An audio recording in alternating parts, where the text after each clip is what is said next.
안녕하세요. 관악기 수리공방 제이드라브의 전동원입니다. 이번 영상은 멀리 포항에서 악기를 보내주셨습니다. 악기는 어떤 악기인지, 그리고 악기 상태는 어떤지 같이 한번 살펴보고요. 그리고 수리하는 풍경까지 영상을 담아봤습니다.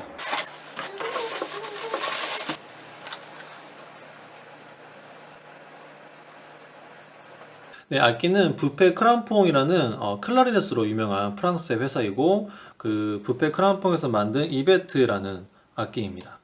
여기 앞에 벨 부분을 보시면 이베트라고 적혀 있습니다. 정확한 발음은 잘 모르겠어요. 저는 일본에서 공부할 때 이베토라고 이렇게 많이 들었습니다. 클라리넷으로 유명한 부페라는 회사가 이베트 회사랑 같이 이렇게 합병이 된 적이 있었는데, 그때 만들어진 모델인 걸로 알고 있습니다. 바디 부분은 이렇게 도장이 되어 있고요. 라카라고 하죠. 그리고 키 같은 경우는 도금으로 되어 있는 것 같아요. 새 컬러 봐서는 니켈 도금인 것 같습니다. 빈티지한 악기죠. 꽤 오래된 걸로 알고 있습니다. 이 악기 같은 경우는 손님분께서 전체 세척을 의뢰하셨고요. 저도 봤을 때 세척이 필요한 상태이고, 그 외에 패드 같은 경우는 나중에 한번 뜯어서 보겠지만 상태가 나쁘지 않기 때문에 그대로 살려서 사용해도 무방할 것 같습니다. 일단은 분해를 한번 해볼게요.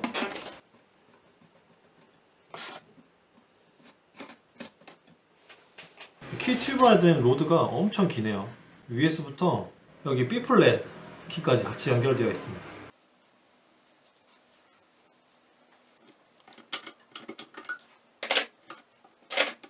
이 악기 브랜드에 대해서 설명을 좀 잠깐 해드리면은, 부페 크람퐁이라는 회사가 어쨌든 클라리넷으로 엄청 유명한 회사인데요. 부페라는 이름으로 나오는 색소폰도 있고요. 뭐 색소폰 이야기는 아니지만 이제 클라리넷도 만드는 회사다 보니까 부페에서 나오는 클라리넷 보면은 E로 시작하는 모델이 있어요. 뭐 E11, 뭐 E13 있는데, 제가 알기로는 그 E로 시작하는 모델이 나온 게 이 이베트라는 회사랑 합병을 하면서 그때부터 이제 그 E라는 그 모델명을 쓴 걸로 알고 있습니다. 그리고 이 회사 이름이 부페 크람퐁인데, 이게 어쨌든 부페도 사람 이름이고 크람퐁도 사람 이름이거든요.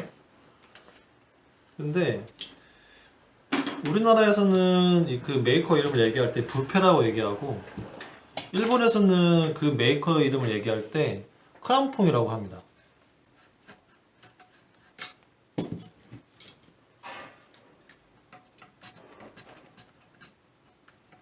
이 빈티지한 악기 수리할 때는 가장 참 어려운 부분이 나사인데요.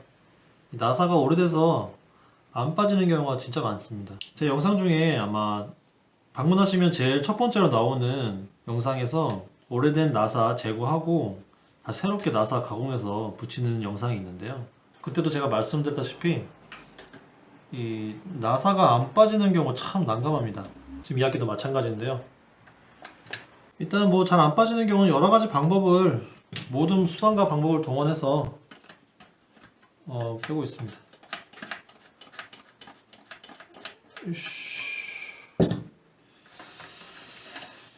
예, 간신히 뽑은 오른손 쪽 키의 로드입니다. 이 긴 나사를 보통 로드라고 하고요.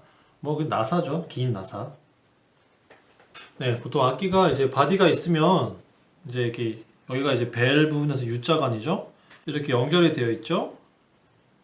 근데 보통 이제 이 U자관이랑 이 바디를 분리하는 경우가 많은데, 접착이 되어 있는 그 에폭시나 납땜을 제거하면서 이 바디를 분리하기 위해서는 이 부분에 열을 가해야 되거든요.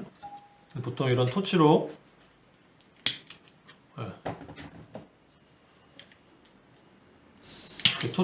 열을 가하면서 이 바디를 분리하는데요. 지금은 아무런 열도 가하지 않았는데, 보시면 이렇게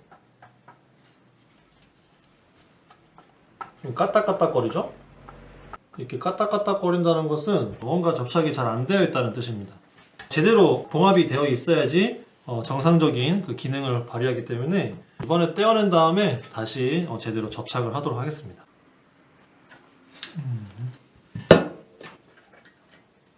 바디를 세척을 하면은 이 부분에 붙어있는 펠트는 제거를 하거든요. 왜냐면 어쨌든 간 이제 세척을 하면서 이제 물이 스며들기 때문에 새롭게 교체를 꼭 해야 됩니다. 보통 이제 이 펠트라든지 코르크를 붙일 때 이제 본드를 사용하는데요. 지금 이 부분 같은 경우는 지금 이게 지금 강력 접착제로, 그러니까 순간 접착제 있죠? 그걸로 지금 붙어 있는 상태입니다. 아마 오래전부터 이렇게 붙어 있었던 것 같습니다. 제가 다른 영상에서도 한번 이야기한 적이 있는데요. 이 악기에 펠트라든지 코르크를 붙일 때에는 이 순간 접착제를 사용하면 안 됩니다. 그 고무 본드를 사용하셔야 돼요. 특히 이 순간 접착제를 사용하시면은 펠트가 딱딱해집니다. 그러면은 펠트 역할을 잘 하지 못하죠. 깨끗하게 제거하고 다시 새로운 펠트로 교체를 하도록 하겠습니다. 네, 남아있던 순간 접착제 다 제거하고요. 펠트도 제거했습니다.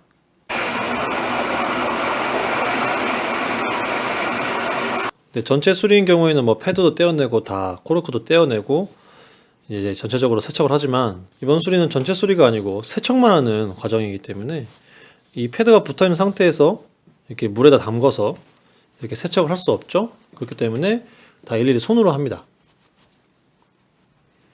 이런 물티슈라든지 면봉을 이용해서요, 이렇게 구석구석 세척을 하죠. 중요한 부분이 이 키 튜브 안에 있는 이제 찌든 때를 제거해 줘야 됩니다.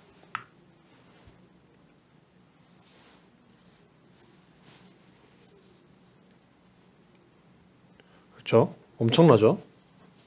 들어갈 때는 하얀색이었었는데 나올 때는 이렇게 시커멓게 됩니다.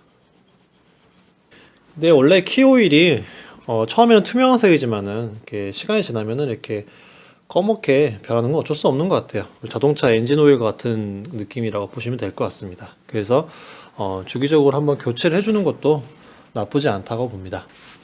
네, 마지막으로 키패드 같은 경우는 이제 전용 오일을 사용해서 이렇게 한번 발라줍니다.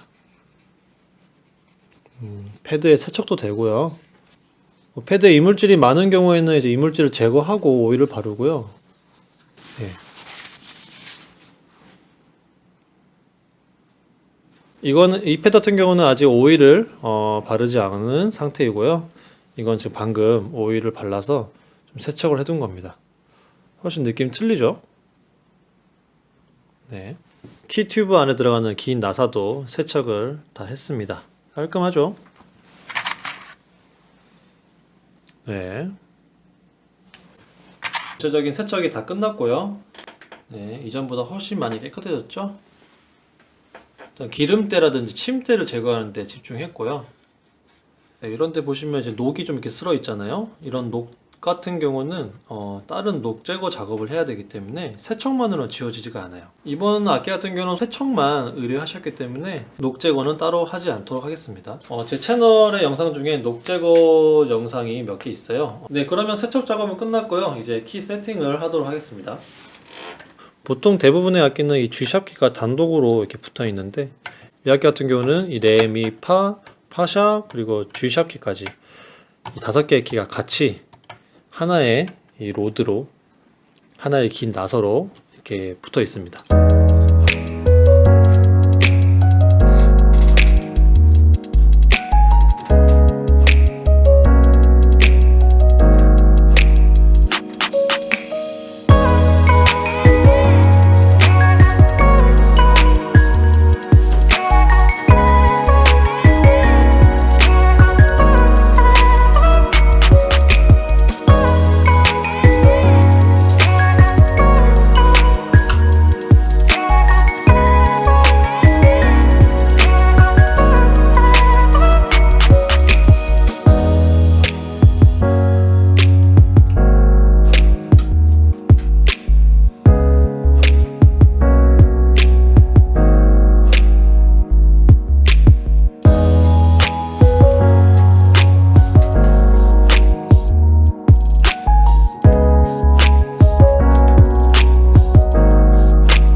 그리고 여기 보시면 저음 C 키가 닫히는 톤홀인데요. 옆면이 살짝 울퉁불퉁하면서 여기 톤홀 여기 표면도 이렇게 울퉁불퉁하게 좀 찌그러져 있죠. 자잘한 그런 찌그러짐이 보이는데요. 네, 이러면은 소리에 영향도 많이 미칠 수밖에 없고 해서 이번엔 수정을 하도록 하겠습니다. 네, 작업은 끝냈고요. 보시면 이게 울퉁불퉁하게 있었던 그 찌그러짐들을 수정했습니다. 네, 여기서 보셔도 매끈하죠.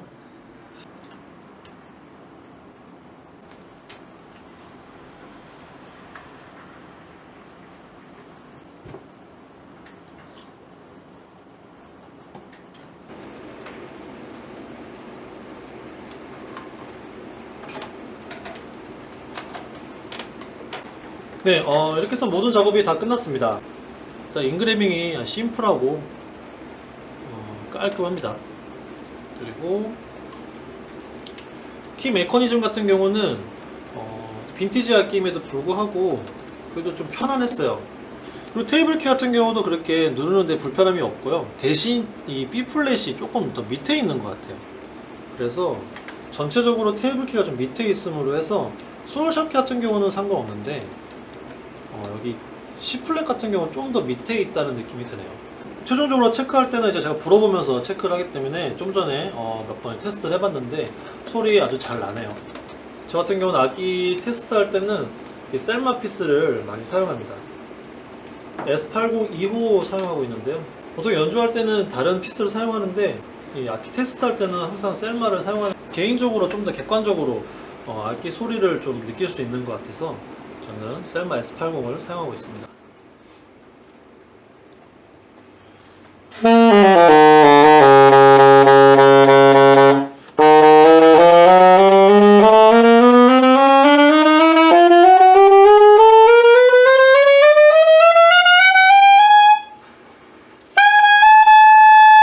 이 악기 같은 경우는 F샵 키가 없어요. 옛날 악기는 많이 없는데요. 그런 경우에는 이제 프론트 F 누르신 다음에 E 플랫 사이드 키 눌러서 F샵 소리를 냅니다.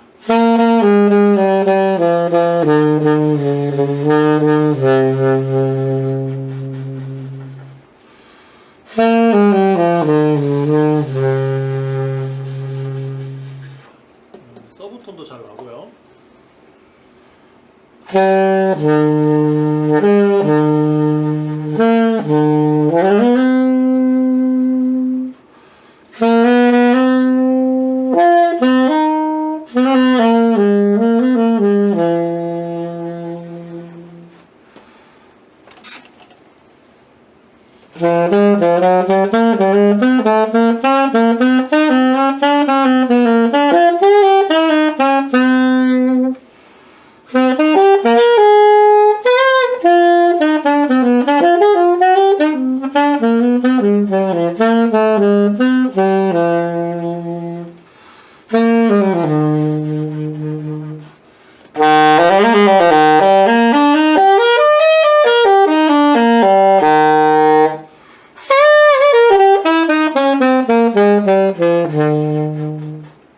끝까지 영상 시청해주셔서 너무 감사드립니다. 앞으로도 더욱 유익한 영상으로 찾아뵙도록 하겠습니다. 전동훈이었습니다.